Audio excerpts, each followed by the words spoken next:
सातारा आणि रत्नागिरी या दोन्ही लोकसभांवर उमेदवार जाहीर झालेत। मात्र महायुतीत अद्याप 7 जागांचा पेच कायम आहे। तर दुसरीकडे शिवसेना ज्या जागा लढत होती त्यापैकी काही जागा भाजपला गेल्यानं ठाकरेंच्या शिवसेनेनं शिंदेंवर टीका केली। पाहूया हा एक रिपोर्ट। सांगली आणि मुंबईतल्या जागांवरनं वाद आहेत। मात्र मवियानं पूर्ण 48 जागांवर उमेदवार जाहीर केले, तर महायुतीनं अद्याप 41 उमेदवारांची घोषणा केली आहे। तर 7 जागांचा पेच अजूनही कायम आहे। महायुतीत सातारा आणि रत्नागिरी सिंधुदुर्ग जागेचा वाद सुटलाय। रत्नागिरी सिंधुदुर्गची जागा भाजपनं घेतली आहे। नारायण राणेचा सामना ठाकरेंच्या विनायक राऊतांशी होणार आहे। साताऱ्यातली जागाही भाजप लढवणार आहे। इथे उदयनराजेंची लढाई शरद पवार गटाच्या शशिकांत शिंदेंशी होणार आहे।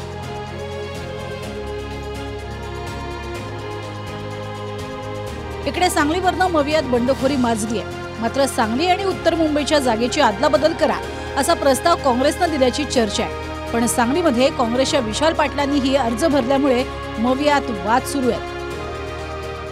जर कोणी बंडखोरी करून महाविकास आघाडीच्या विरुद्ध काम करत असेल एखाद्या पक्षाचे लोक, तर त्यांच्यावर त्या पक्षाने कारवाई केली पाहिजे। अजून विड्रॉल व्हायचं आहे। विड्रॉल पर्यंत आमचा प्रयत्न चालू आहे। पक्षशिस्त मोडली तर कारवाई पण करू। मी स्वतः मागितलेले आहे उत्तर मध्यमधून, जिथे मी राहतो बांद्र्याला, मी माझ्या आयुष्याची 43 वर्ष दिलेली आहेत काँग्रेस पक्षाला। ती जागा परंपरेनं ही शिवसेनेची आहे। दैसर बोरिवली हा जो भाग आहे तिथे जर शिवसेना जागा लढणार असेल तर 100% त्या जागेवर आम्ही विजय प्राप्त करू। नाही, असं अदलाबदल करायची असेल तर राऊतांची इच्छा असेल तर आमची तयारी आहे। ती जिंकू शकत असेल तर मग ते घ्या, त्याच्याऐवजी सांगली वगैरे देऊन टाका, काय मार्ग काढता येईल। महायुतीत अद्यापही उमेदवार जाहीर झालेला नाही अशा जागांमध्ये छत्रपती संभाजीनगर, नाशिक, पालघर, ठाणे, मुंबई उत्तर पश्चिम, मुंबई दक्षिण आणि मुंबई उत्तर मध्य यांचा समावेश आहे। गेल्या वेळी शिवसेनेनं लढवलेल्या जागा यंदा भाजप व अजित पवारांच्या राष्ट्रवादीनं घेतल्यानं शिंदे गटाचे नेते सुरेश नवले यांनी तीव्र नाराजी वर्तवली आहे। तर विरोधक सुद्धा त्यावरनं भाजपवर निशाणा साधतायत। आतापर्यंत रायगड, रत्नागिरी सिंधुदुर्ग, अमरावती, परभणी आणि धाराशिव या जागा शिंदेंच्या शिवसेनेला महायुतीसाठी सोडाव्या लागल्यात। आणि जे गेले त्यांचे तरी काय भलं झालं, त्यांच्या चपला साफ करत बसलेले आहेत। एकनाथ शिंदे असेल, अजित पवार असेल, काय मिळवलं त्यांनी तिकडे जाऊन? गुलामीच पत्करली। हे तिकडे जातात त्या अमित शहाच्या बंगल्याच्या बाहेर हिरवळीवर रुमाल टाकून बसतात, संध्याकाळी परत कला जाव, ही यांची लायकी। हा महाराष्ट्राचा अपमान आहे खरं म्हणजे, की राज्याच्या मुख्यमंत्र्याला 8-8 दिवस वेटिंगला ठेवलं जातं। तो उमेदवारीस पात्र नाही, त्यांचे रिपोर्ट निगेटिव्ह आहेत, आम्ही सर्वे केलेले आहेत। भाजप कोण निगेटिव्ह आहेत की पॉझिटिव्ह आहेत सांगणारे? आमचे नेते ठरवतील ना।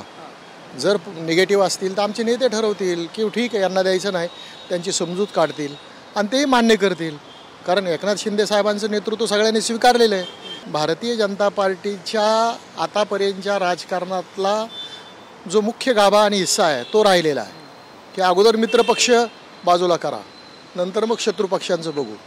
ही जी नीती आहे ही शिवसैनिकांना न आवडणारी आहे। मला वाटतं की त्यांचा गोड गैरसमज आहे।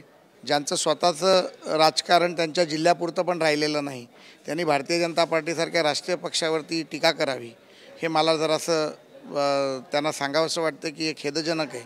माननीय मुख्यमंत्री आमचे राज्याचे नेते आहेत, महायुतीचे नेते आहेत आणि महायुती असेल भाजप असेल हे सर्वच त्यांचा मान सन्मान ठेवतात।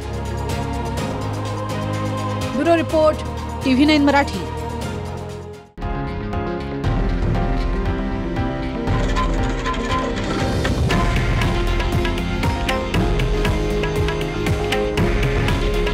हे आहे देशातील नंबर 1 न्यूज नेटवर्क आणि आपण पाहत आहात TV9 मराठी।